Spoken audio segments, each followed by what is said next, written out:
Elathur train ഭീകരാക്രമണ കേസിൽ പ്രതി ഷാരൂഖ് സൈഫി മതഭീകരവാദിയെന്ന NIA കാഫറുകളെ കൊന്നൊടുക്കുകയായിരുന്നു ലക്ഷ്യം.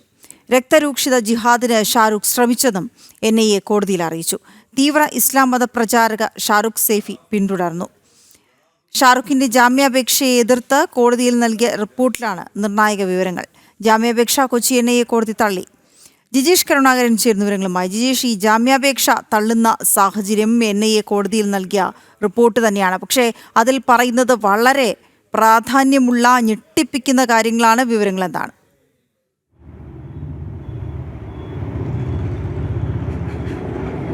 വീണ, ഏറ്റവും പ്രധാനപ്പെട്ട അല്ലെങ്കിൽ കേരളം എത്രമാത്രം ഭീകരവാദത്തിൻ്റെ കേന്ദ്രമാകുന്നു എന്ന് വ്യക്തമാക്കുന്ന തരത്തിലുള്ള ഒരു റിപ്പോർട്ട് തന്നെയാണ് ദേശീയ അന്വേഷണ ഏജൻസി ഏലത്തൂർ ട്രെയിൻ ഭീകരാക്രമണ കേസുമായി ബന്ധപ്പെട്ടുകൊണ്ട് കോടതിയിൽ സമർപ്പിച്ചിരിക്കുന്നത്. നേരത്തെ NIA ദേശീയ അന്വേഷണ ഏജൻസി കേസിൽ കുറ്റപത്രം സമർപ്പിച്ചിരുന്നു.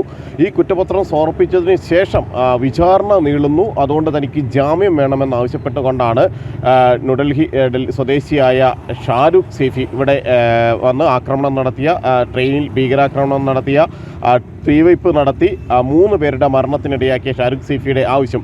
ഇതിനെ എതിർത്തുകൊണ്ടാണ് പ്രധാനപ്പെട്ട വിവരങ്ങൾ ദേശീയ അന്വേഷണ ഏജൻസി ഇപ്പോൾ കോടതിയെ ബോധിപ്പിച്ചിരിക്കുന്നത്. അതിലേറ്റവും പ്രധാനമെന്ന് പറയുന്നത് ഷാരൂഖ് സൈഫി ഒരു ഭീകരവാദിയായിരുന്നു. അയാളുടെ ഏറ്റവും പ്രധാനപ്പെട്ട ലക്ഷ്യമെന്ന് പറയുന്നത് ജിഹാദായിരുന്നു, രക്തരൂക്ഷിത ജിഹാദാണ്. കാരണം നേരത്തെ പോപ്പുലർ ഫ്രണ്ട് ഓഫ് ഇന്ത്യയുമായി ബന്ധപ്പെട്ട കേസുകളിലെല്ലാം തന്നെ കോടതിയിൽ നൽകിയ റിപ്പോർട്ടുകളിൽ എങ്ങനെയാണ് ഈ ജിഹാദിലേക്ക് നീങ്ങുന്നത്, അതുമായി ബന്ധപ്പെട്ട പ്രവർത്തനങ്ങൾ എങ്ങനെയാണ് മതഭീകരവാദ ശക്തികൾ നടത്തുന്നത് എന്നതെല്ലാം സംബന്ധിച്ച് കൃത്യമായ വിവരങ്ങൾ നേരത്തെ തന്നെ ദേശീയ അന്വേഷണ ഏജൻസി കണ്ടെത്തിയിരുന്നു. അതുമായി ബന്ധപ്പെട്ട ഏറ്റവും കൂടുതൽ വിവരങ്ങൾ തന്നെയാണ് ഇപ്പോൾ കോടതിയിൽ സമർപ്പിച്ചിരിക്കുന്ന റിപ്പോർട്ടിൽ വ്യക്തമാക്കിയിരിക്കുന്നത്. അതിൽ കൃത്യമായി തന്നെ പറയുന്നുണ്ട്, രക്തരൂക്ഷിത ആക്രമണങ്ങളായിരുന്നു, ജിഹാദി പ്രവർത്തനമായിരുന്നു ഷാരൂഖ് സൈഫി ലക്ഷ്യമിട്ടിരുന്നത്.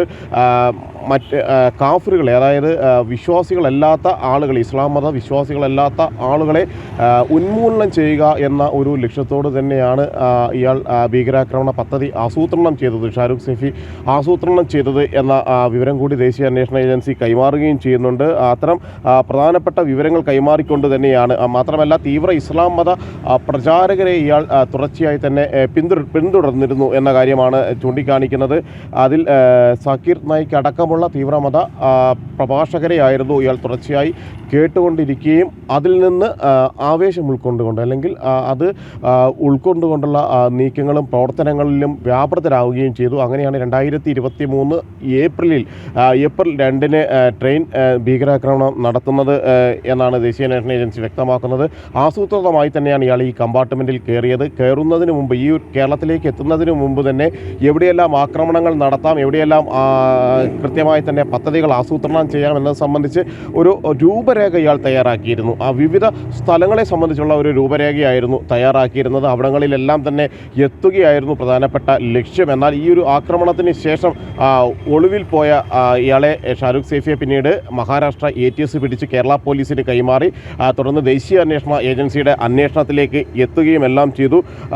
അത്തരത്തിൽ നടപടികൾ ഒരു ഭാഗത്ത് കടുക്കുകയായിരുന്നു. അതോടൊപ്പം തന്നെയാണ് സംസ്ഥാനത്ത് ഭീകരവാദത്തിൻ്റെ വേരുകൾ ശക്തമാക്കിക്കൊണ്ട് അന്യ സംസ്ഥാനങ്ങളിൽ നിന്നുള്ള ആളുകൾ കൂടി പ്രവർത്തിക്കുന്നു എന്നതിൻ്റെ വിവരങ്ങൾ ഈ ഒരു ഘട്ടത്തിൽ ലഭിക്കുന്നതും അതുമായി ബന്ധപ്പെട്ട നിർണായകമായ ഒരു റിപ്പോർട്ട് ദേശീയ അന്വേഷണ ഏജൻസി കോടതിയിൽ തന്നെ സമർപ്പിക്കുകയും ചെയ്തിരിക്കുന്നത്.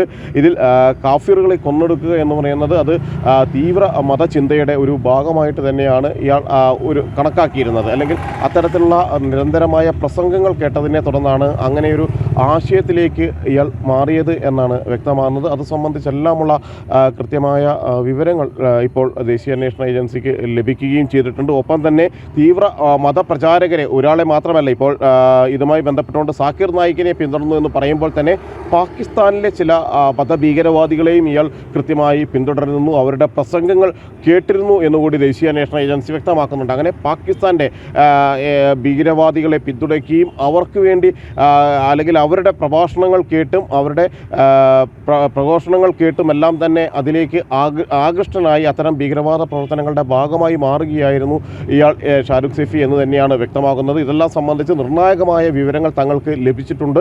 അതിൻ്റെ അടിസ്ഥാനത്തിലാണ് ഇപ്പോൾ കോടതിയിൽ റിപ്പോർട്ട് സമർപ്പിച്ചിരിക്കുന്നത് എന്നാണ് NIA വ്യക്തമാക്കുന്നത്. അതേസമയം ഈ തീവ്ര ഇസ്ലാം മത പ്രചാരകരെ അടക്കം ഷാരൂഖ് സേഫി പിന്തുടർന്നിരുന്നു എന്നതടക്കം ഈ ഷാരൂഖ് സേഫിയെ പിന്തുടർന്ന് പോയി മനസ്സിലാക്കിയ കാര്യങ്ങളിൽ നിന്ന് ഈ ഒരു പേരിൽ മാത്രമാണോ NIA-ക്ക് നിൽക്കാൻ സാധിച്ചത്? അങ്ങനെയെങ്കിൽ ഇതിന് വീണ്ടും വ്യാപ്തി ഉണ്ടാവില്ലേ? ഇത്തരത്തിലുള്ള ആളുകളെ, ഈ കൂട്ടത്തിലുള്ള ആളുകളെ കണ്ടെത്താൻ കഴിയില്ലേ?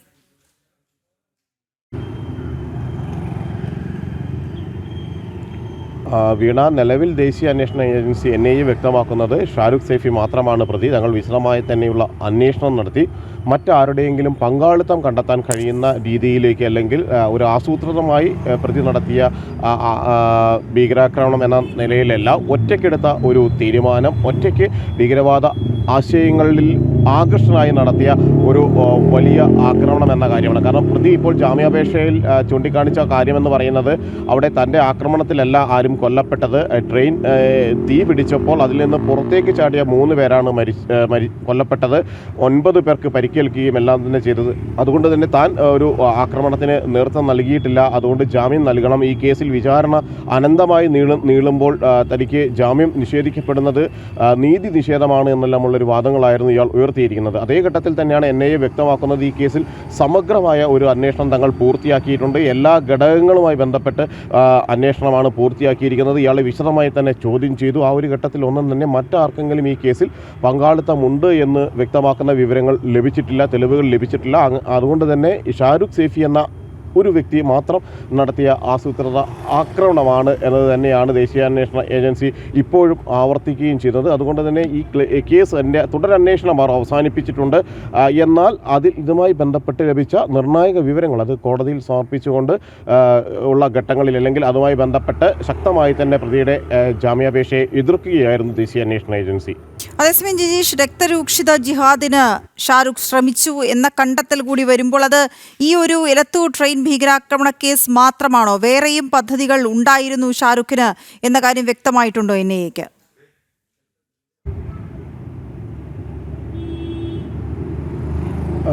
വീണ, അത്തരം കാര്യങ്ങൾ, അതായത് ഇയാൾ മറ്റു ചില സ്ഥലങ്ങൾ സന്ദർശിക്കാൻ ലക്ഷ്യമിട്ടിരുന്നു. കേരളത്തിൽ തന്നെ മറ്റു ചില പ്രദേശങ്ങളിലേക്ക് എത്തുന്നതിന് വേണ്ടി റൂട്ട് മാപ്പ് അടക്കം തയ്യാറാക്കി. ഇയാളുടെ കയ്യിൽ നിന്നൊരു ഡയറി പിടിച്ചിരുന്നു. ഒരു ചെറിയ നോട്ട് പാഡും ഒരു പേനയും ഉൾപ്പെടെയുള്ള കാര്യങ്ങളായിരുന്നു അയാളുടെ ഒരു ബാഗിൽ, സഞ്ചിയിൽ ഉണ്ടായിരുന്നത്. അത് പരിശോധിച്ചപ്പോഴാണ് ഒരു കാര്യം വ്യക്തമായത്. ഇയാൾ ആസൂത്രിതമായി ഈ പ്രദേശങ്ങളിലേക്ക് എത്തണം, എങ്ങനെയെല്ലാമാണ് ഇതിൻ്റെ നടപടികൾ പൂർത്തിയാക്കേണ്ടത്, പ്രവർത്തനങ്ങൾ നടത്തേണ്ടത് എന്നീ കാര്യങ്ങളിലെല്ലാം തന്നെ ഒരു രൂപരേഖ തയ്യാറാക്കി തന്നെയായിരുന്നു കേരളത്തിലെത്തിയത്. അതുകൊണ്ട് തന്നെ ഇതല്ലെങ്കിൽ മറ്റു ചില സ്ഥലങ്ങളിൽ ആക്രമണം നടത്താൻ പ്രതി പദ്ധതി ഇട്ടിരുന്നോ എന്ന സംശയം നിലവിലുണ്ട്.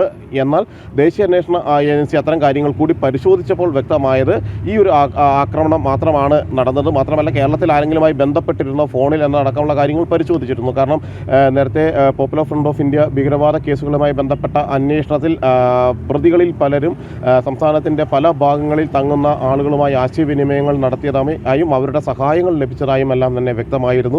അതുകൊണ്ട് തന്നെ അത്തരം കാര്യങ്ങളിൽ കൂടി അന്വേഷണം വിശദമായി തന്നെ ദേശീയ അന്വേഷണ ഏജൻസി നടത്തി.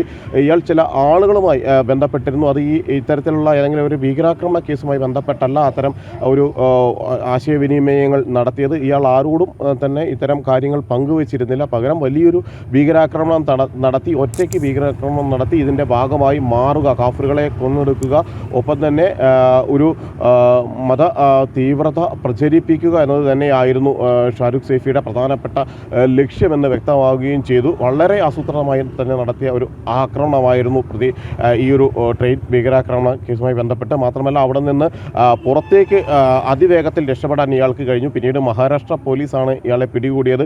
മഹാരാഷ്ട്ര ATS പിടികൂടി ചോദ്യം ചെയ്തപ്പോഴും കേരളത്തിലെ ഈ ഭീകരാക്രമണ കേസുമായി ബന്ധപ്പെട്ട് ട്രെയിൻ തീവെപ്പുമായി ബന്ധപ്പെട്ട് ഉള്ളതിനപ്പുറമുള്ള കേസുകളിൽ പങ്കാളിത്തമില്ല എന്ന് വ്യക്തമാകുമ്പോൾ തന്നെ ആസൂത്രിതമായിട്ടാണ് ഈ ഒരു സംഭവം നടന്നത് എന്നത് തന്നെയാണ് ദേശീയ അന്വേഷണ ഏജൻസി കോടതിയിൽ അറിയിച്ചിട്ടുള്ളത്. തീർച്ചയായും ശരി ജിജീഷ്. NIA-യുടെ കണ്ടെത്തലാണ്. NIA റിപ്പോർട്ട് നൽകി കോടതിയിൽ മതഭീകരവാദിയാണ് ഷാരൂഖ് സേഫി.